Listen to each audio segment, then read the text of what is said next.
recently did a full case analysis on the disappearance of Kevin Flythe in case episode 10, titled Kevin Flythe, the bus trip that never ended. If you have not listened to, watched, or read the case analysis here on YouTube, Medium, or on our podcast, The Missing Found, I recommend you refer to the case on either platform to listen to it in full to understand my direction and ideology in this video. This is the Missing Found podcast. I'm your host, Jaden Harlow. Before we get into the case, I have a few details to share about the show. The Missing Found is a true crime podcast focusing mainly on unsolved missing person cases in the Black community. The cases that I cover have either gone cold, have little to no media coverage, or have gone without conclusion. You can follow the show on Instagram at The Missing Found or on Medium at The Missing Found to read our original script. I also would like to mention that we have a case suggestion form in the show notes or description box that you can complete to submit your case suggestions that are of the Black and missing. We have a Patreon that's now available for you to become a member in our private community to discuss cases deeper beyond our case analyses through live discussions, ad-free episodes, gain complimentary access to our original script, early releases, and bonus content, and much more that's exclusive for members only. The show is now available on all major podcast platforms, including Apple, Spotify, and iHeartRadio. I ask that you please like, share, and subscribe, and comment to share your thoughts on today's case. This is case episode 10, The Disappearance of Kevin Flythe, exploring the possibility of retaliation.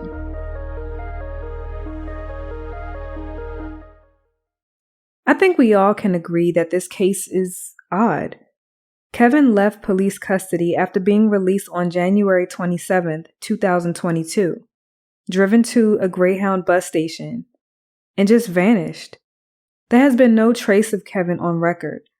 The only thing we have is just officials at FCI Gilmer in West Virginia, which is operated by the Federal Bureau of Prisons, say that he was dropped off at 6:30 a.m. at the entrance of the Greyhound bus station in Charleston, which is about an hour and a half drive from the prison to the bus station. As discussed in my case analysis on Kevin's disappearance, I stated that an alternative means of transportation should have been scheduled for him due to his health issues from the stroke, extremely limited verbal communication, his cognitive issues, and physicality of having his two arms paralyzed. But due to the lack of communication on the prison side, allegedly, that never came about. Let's just say that he did actually get dropped off and something just went wrong. I think I'm just going to say it. Was Kevin's disappearance the result of retaliation from someone because of the murder that Kevin may have committed by strangulation of Paul McClure on February 5th, 1994? What landed him in prison? If you remember from my analysis, you would know that Kevin ended up in prison because the jury found him guilty of robbery and murder of Mr. Paul McClure of Washington, D.C. I posed the question, could he have done this by himself or partially since he had a paralyzed left arm? Now, I can't confirm exactly how much his left arm was paralyzed, to what extent, and his actual diagnosis, but I would imagine it would not be easy to strangle then rob someone with just one functional arm. However, it is not impossible. Now, I'm not alluding to him not being involved or being involved. Whether he was or not, he was convicted, sentenced, and served most of all his time. I just want to go back one level to the beginning to maybe formulate a correlative possible motive behind what happened the day he went missing on Thursday, January 27th. It is a stretch because we don't have no idea where he is today. A year and 3 months later, nor do we know if there was an accident or someone involved. I have some information on the case from February 5th, 1994. I was able to access some archives from the actual report in the Washington Post. It's very brief, but it is something to go off of. I did this so I can get a better understanding of what exactly happened and who the victim was. February 1994. The victim, Paul McClure. Well, Paul K. McClure was born in St. Louis, and he and his family relocated to the D.C. area when he was a child. Paul was raised in Arlington, Virginia, which is only minutes outside of D.C., and he attended Georgetown University. From there, Paul started his career as an archivist with the National Science Foundation. According to Wikipedia, an archivist is an information professional who assesses, collects, organizes, preserves, maintains control over, and provides access to records and archives determined to have long-term value. The career path of an archivist is typically associated with museums and universities. However, they may also find employment at large corporations or government institutions. Later, at age 47, Paul excelled in his career and was a freelance editor and consultant in the development of electronic documents at the American Consulting Engineers Council. He worked with the organization for 4 years, since 1990, prior to his untimely passing. To give you an idea of the services they provide, the American Consulting Engineers Council, now American Council of Engineering Companies, provides services for all phases of planning, designing, and constructing projects. Paul also taught an editing course at the U.S. Agriculture Department Graduate School. As you can see, Paul was very successful in his career and things were going well for him, career-wise, until Saturday, February 5th, 1994. D.C. police responded to a call by a neighbor of Paul's. The police found Paul's body strangled in his Capitol Hill apartment. This lets me know that Paul most likely was strangled inside of his apartment. This is possibly where the robbery charge came in, with either a break-in and enter, or Kevin or whomever went to Paul's door and went in after it was opened by Paul himself. I don't know because the article still is archived as it is showing that no arrests have been made. This was most likely because the case was still fresh and, just as it said, no arrests have been made at the time as it was still under investigation. And of course, there was an arrest. Kevin.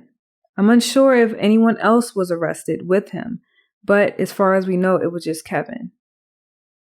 You know, reading about Paul's life, his career, and knowing partially the details, it just makes it even more disheartening for him and his family. Then you have this situation of Kevin, who was 24 at the time the crime was committed, served his time, got an early release, then just vanishes with very little to no coverage after being in the custody of prison officials. When I say no coverage, I mean just only one article that I've come across from major news or print outlets. The other articles are based off of that one article. No communication was made of his actual release date to coordinate transportation from FCI Gilmer to home in D.C., which I find strange. And I did express that in my initial analysis. Or it just could have been a flaw in the process. I've seen it many times. The possibility of retaliation. Then it makes me question if there was something planned as a means of retaliation. Sure, it's just a thought. It has no merit to it, but it is something to consider. Paul's family had been through a lot, and Kevin's family is going through a lot. Just as Paul's family is still today from the senseless loss. 2 families are dealing with loss. I read that Mr. McClure's family was contacted for a response, but they did not offer any words, which isn't atypical. Also, I wonder did the McClure family know he was getting an early release? I'm sure someone communicated it, or word got back to them. I say this because it's called Victims' Right to Notice of Prisoner's Release. It allows victims or victims' families to receive a notification of release. There are certain crimes where you would receive such notification. Those crimes are murder, violent crimes, or sex crimes. That list is broad and can be dissected further. Now, all states have their own laws when it comes to the notifications, but this is something that the McClures most likely knew of once the judge granted Kevin's release, or someone from the prison could have notified them that it is a possibility that he may be released once it was presented from his attorney. They most likely knew about Kevin getting an early release and possibly the day he was being released. But somehow, Claire did not get this information. Whether it is you as the victim or your loved one, you will want to know when the person involved is being released.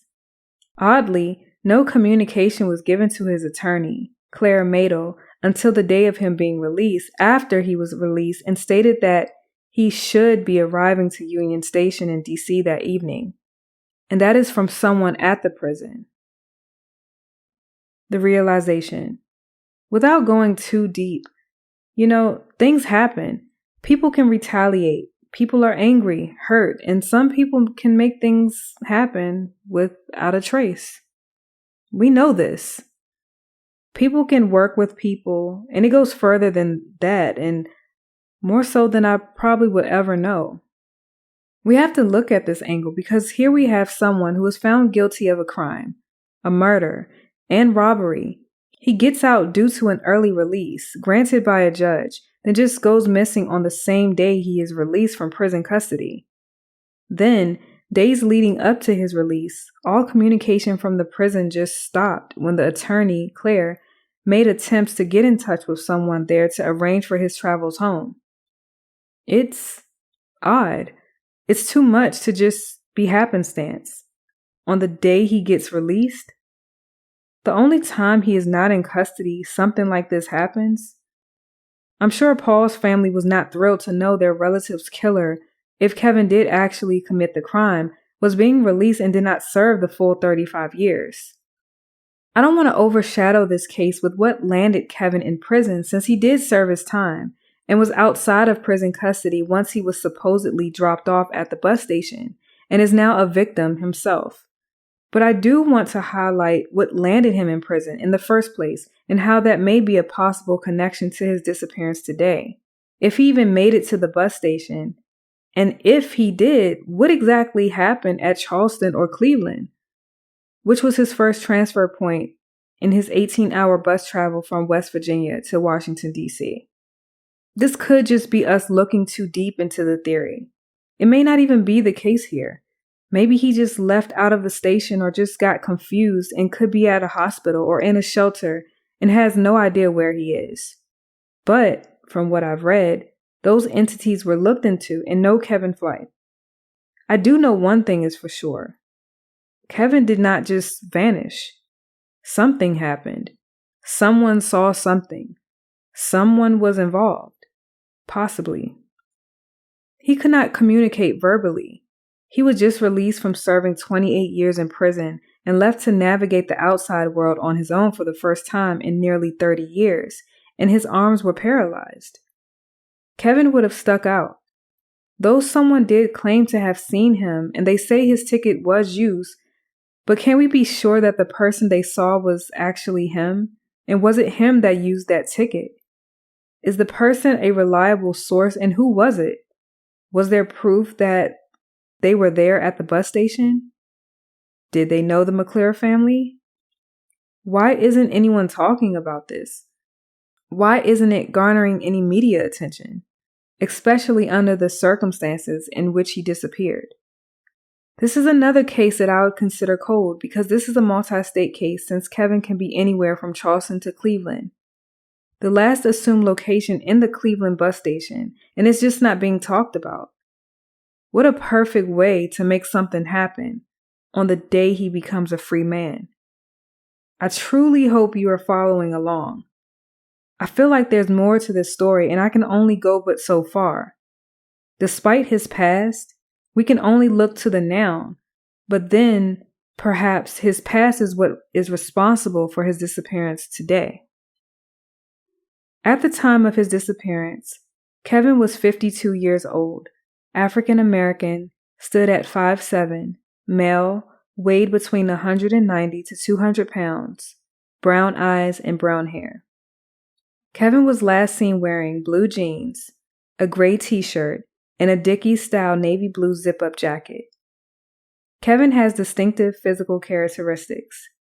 He had a stroke 5 months prior to his release on January 27, 2022, has difficulty speaking, and can mostly answer yes or no to questions, and paralyzed or weakness in both arms due to the stroke and a prior car accident.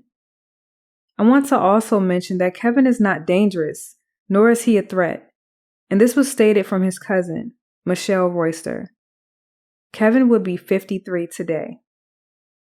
If you have any information or leads in the disappearance of Kevin Flythe, his current whereabouts, or any information concerning Kevin, it should be directed to DC Metropolitan Police Department Missing Persons Unit at 202-576-6768. You can also contact the Charleston Police Department at 304-348-6480. And lastly, Claire Madel, his attorney. Her number is 561-766-7170. And I also have an email address for Claire. It's cmadel@pdsdc.org. I have included the website URL for both police departments if you prefer to contact their departments through their website with any information. Thank you for your viewership of this continuation of Kevin's case. I would have included it in my original case analysis, but I had more questions that led me to this. I wasn't going to mention it, but it is a different angle. As you all know, as of now, but who knows in the future, I don't cover murder cases. But if it is a part of the case, I will include it. For Kevin's case, I wanted to delve further into the details to present all of the facts. Kevin may have been set up, though there is nothing to suggest that, but it is a different angle to consider when you look at the full scope of things. Until people start talking and sharing what they know, what they saw, or even who are involved, if there is even a third party involved, Kevin's case will remain open and unsolved. With my analysis, hopefully his case won't go too cold.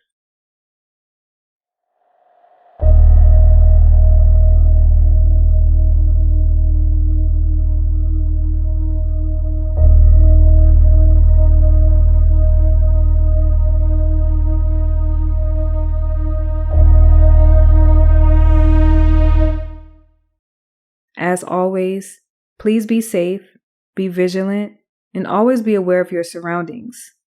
May God bless and keep you all. 2 are better than 1 because they have a good return for their labor. Ecclesiastes 4:9.